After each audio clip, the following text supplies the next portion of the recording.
ثاني ئەو وڵاتە چییە کە مافی هاوڵاتیانی تایە کە مرۆڤ خۆی بە هاوڵاتی ئەو نیشتیمان نازانێ و ئینتیماشی هەیە. بوونی بەها مرۆیەکان وەکو جیاوازی، وەکو دادپەروەری، عەدالەتی کۆمەڵایەتی، وەکو بەشداریکردن، ئەمە بۆ هەموو هاوڵاتیەکە بە یەکسانی لێرە جەختی لەسەر ناکرێتەوە. یەکسانی ئەوەیە کە تۆ شەهادەت هەیە، ئەوی تر شەهادەی نییە، ئەوی تر خاوەن پێداویستی تایبەتە، ئەوی تر ئەسمەرە، ئەوی تر لە لادێ، یعنی یەکسانی ئەوە ئاگرێتەوە کە هەموو مرۆڤە مرۆڤ بەپێی بەها مرۆییەکانە بێ هەموو وەکو مرۆڤ یەکسان بێ وەکو مرۆڤ. بەڵام عەدالەت لێرە کار لەسەر ئەوە کە هەر یەکە و بەپێی بەش و توانا و حەز و توانای و ویستی خۆی. جوانە. بۆیە سیرەکەی چکە جۆرجار هەیە یەکسانیوەکە وایە تۆ جلێکی میدیەم کراسێکی میدیەمت هەبێ بڵێ بێ هەمووی ئەو میدیەمە لەبەر بکە بۆ یەکسان بین بۆی کەسێک لە کەسێکی تر جیاواز نەبێ. ئەوە گەورەترین کێشەیەکە لە زۆر لە تێکەڵ ئەکرێ لەگەڵ شتی ترا. یا بۆ نمونە سیرەکەی لە سیستمی پەروەردەیە دەڵێن ئێمە ئیمتیحانی بەکەلۆری یا ئیمتیحانی ویزاری بڵێن یا کۆتایی ئەکەین، یەک پرسیار دێنمەوە بۆ هەمووتان یەک جۆر پرسیار، وەک بڵێ ئەم خەڵکە هەمووی یەکسانن لە بیرکردنەوە، یەکسان لە حەز و ئەرزوو. خەڵکی لادێ هەمانشە جوابەدات لەگە خەڵکی شارە، خەڵکی فەقیر و خەڵکی دەوڵەمەند هەمانشە جوابەداتەوە. بۆیە ئەم یەکسانیە گەورەترین پێشەرکردنە لە مافی مرۆڤ. لێرە کار لەسەر عەدالەت دەکرێت. عەدالەتیش پێناسەی جیاوازی هەیە و کۆمەڵگە جیاوازەکان بڕیار لەسەر ئەوە دەن بۆ ئەمان چی باشە. بۆ نمونە با بڵێن بودجە لە حکوومەتەوە دیاری ئەکرێت کە ئەگەر بەپێی وەکو بڵێ ئەو ئایدیاڵە دیموکراتیە بێ کە حکوومەت باڵم برا لەسەر ئەوەدات کە بودجەیەک دیاری بکرێ بۆ ئاوادانکردنەوەی هەندێک لە خوێندنگە و قوتابخانەکان. هەر قوتابخانێک ملیۆنە دۆلاری بۆ دیاری بکرێ. ئەمە گەورەترین کێشەیە بۆ لەبەرەوەی ئەو قوتابخانەی تر لەوە چێ بە 10,000 دلار هەموو کێشەکانی بە چارەسەر بکرد، بەس قوتابخانەیەکی تر 5 میلیۆن دلاری پێویستە بۆی بگاتە ئاستی ئەمەی کە ئێستا تۆ خەریکی چاکێکیتەوە. بۆیە ئەبێ بڕیار بە پێی کۆمەڵگە جیاوازەکان بڕیار لەسەر پێداویستیەکانی ئەوان بدرێ، ئەو شوێنانەی کە کەمترین خزمەتی هەیە زۆرترین خزمەتی بۆ ببرێ، نەک بە هەمان شێوە خزمەت بۆنمە بە کۆڵانەکانی هەولێرە نابێت بە هەمان شێوە خزمەتی هەموو کۆڵانەکان بکرێت. ئەبێ ئەو کۆڵانانی کە کەمترین خزمەت کراوە زۆرترین خزمەت بکرێ، ئەو کۆڵانانی کە زۆرترین خزمەت کراوە بە پێی پێویستی خۆی خزمەت بکرێت بۆ ئەوی تەرکیز و تەوازنەکە بچێتە سەر شوێنێکی تر. کەواتە پێویستیمان بە عەدالەتە زیاتر وەک لە یەکسانی. دیموکراتی ڕەخنەگرانە کار لەسەر عەدالەت ئەکا، کار لەسەر یەکسانی ناکات. بۆ لەبەرەوەی یەکسانی عەدالەتی تیان نییە. عەدالەتی تیان نییە. یەک دووەم فێڵێکی سیاسی تایە. وەکو ئەوە وایە تۆ با بڵێن 10 ساڵە دەرفەتت پێدراوە لەبەر هەر هۆیەک بێت، توانایەکی زۆرت خراوەتە بەردەست، پارەیەکی باشت بەدەست کەوتووە بە هەر شێوەیەک بێت، کۆمەڵ شتت کردو سەرکەوتوویت و باش سەیرەکەی ئەڵێن چی وەڵا وەکو وتم ینی هەمان ئەو ملیۆن دلارە بۆ مەکتەبەکەی تە دیاری بکرێ و هەمان ملیۆن دلاریش بۆ مەکتەبێکی تە دیاری بکرێ کە هیچی نییە. یان لە دایرەیەکە مۆزەفێک کە 10 ساڵە کارەکات لەگەڵ مۆزەفێک کە ساڵێکە لەوەیە هەردووکیان وەکو یەک موچەیان پێ بدرێ بە هەمان شێوە. ینی ئەوە سیرەکەی ئەم جەختە ئەبێ بکرێتەوە لەسەر عەدالەت. عەدالەتەکەش ئەوە نییە بڵێ کەسێکی مرکزی لە شوێنێک بڕیار بدا بڵێ عەدالەت ئەوەیە. خەڵکە ئەبێ قسە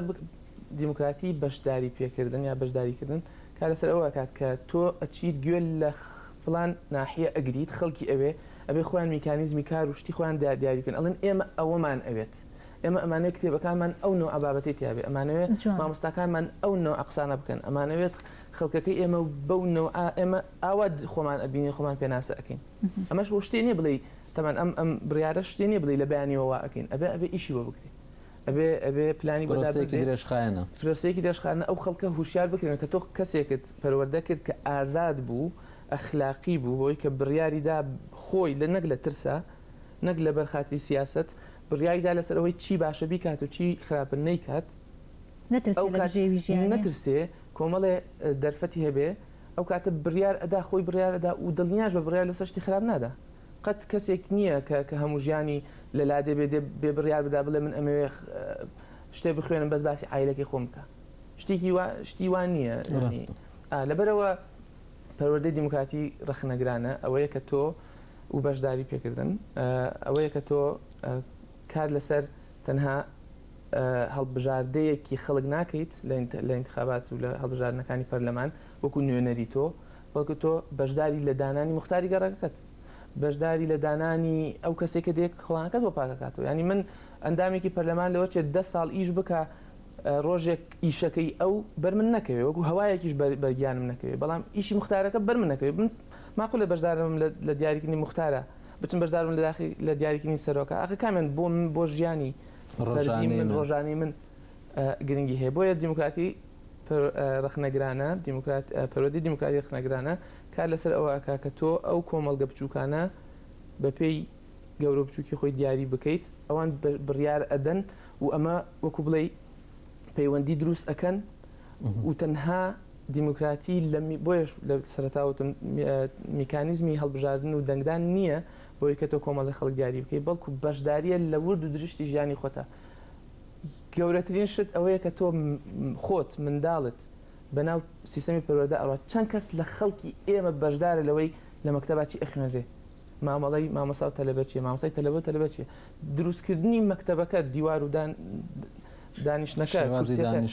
ماقولە من 20 ساڵ منداڵم بەناو مەکتەب و زانکۆوا بڕوە بڕیارم نەبێ قسم لەوە نەبێ ئەو کورسەی لەسەری دانیشە چۆن بێ چی بێت ئەوەی جەنابەت باسیەکەی ئەو بەهەشتەیە کە لە دنیاە ئەکرێ و هەیشە و قورسی ژنیە و مستەحیلی ژنیە و مرۆڤگەلێکیش هەیە هەر لەم سەرزەویە بۆ جۆرە ئەژین دنیای خۆیان کردوتە باشت و باشتی قیامەتی ژین شەڵە ئەبێ بەنسیبی هەمووان بۆیە ئەو قسانە کە دیموکراتی کە باس لە بابەتانە ئەکا زرنگانەوەکەی وەکو ئەوە وایە باسی بەهەشت بکەیت بەڵام مەبەستی سەرەکی دیموکراسی ئەوەیە یا دیموکراتی پەروەردەی دیموکراتی ئەوەیە کە تۆ دەرفەت دروست بکەی ئەم بابەتانە بە بەرداوامی باز بکەیت بۆ ئەوەی تۆ دەرفەتت هەبێ باسی بکەیت ینی ئەمە نەک تەنها ئەوە نیە بگەیتە ئەنجام بۆی مرۆڤ بەردەوام بۆی مرۆڤ بەختەوەر و بەردەوام باسی ئەم بابەتانە بکرێت و ببێتە کولتوری ئەوەی کە تۆ مەبەست لێرە لە پرۆسەکەی ئەی نەگەیتە بڵێ دڵم خۆش بوو تەواوی دیموکراسی تەواو بەردەوام خۆی دروست ئەکاتەوە بەردەوام گفتوگۆ ڕاوەستا بزانە کێشەیەکی بەڵێ دەستەکان خۆش بێ ساز ڕەحمان پێم خۆشە کۆتا پرسیارەگەر بە کورتی جواب بدەیتەوە ئایا ئەم بەهەشتەی کە باسمان کرد ئەگەر جایز بێناوی بنین کێ بەرپرسە لە جێبەجێکردنی ئەوە زۆر گرنگە یعنی ئایا ئەم ئەرکە ئەکەوێتە سەر حکوومەت کە پەروەردەی دیموکراتیانەی ڕەخنەگرانە بڵاو بکاتەوە لە ناو هاوڵاتیەکانی کە قەت نایکا ئایا ئەرکی مامۆستا و پەروەردەیە ئەوە بکە کە ئەویش مولزەمە بە کۆمەڵێک منهەجی دیاریکرا و یان ئەرکی هاوڵاتیانە کە ئەڵەی دیموکراسی باسی هێزی گەل یا ئیرادەی گەل ئەکە خەڵک هەر کەسێک خۆی بە خەڵک ئەزانێ بەشدارە بڕیاری گەل بۆ گەل بڕیاری گەل بۆ گەل هەر کەسێک خۆی مرۆڤ ئەزانێ بەشدارە بە شێوازی جیاواز لێرە کار لەسەر تاک ناکرێت دیموکراسی لیبرالی کار لەسەر تاک ئەکا دیموکراسی ڕەخنەگران کار لەسەر تاک ئەکا لە ناو کۆمەڵگە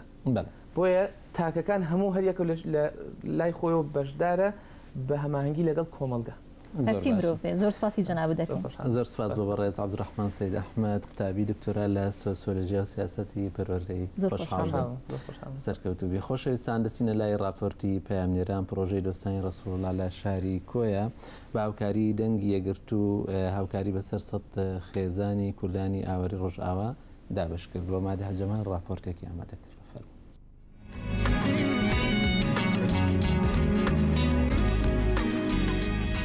لەوەتەی شۆڕش لە سووریا هەڵایساوە کوردانی ڕۆژاوای کوردستان بەشێکی زۆریان ئاوارە و دەربەدەر بوون لە زێدی باب و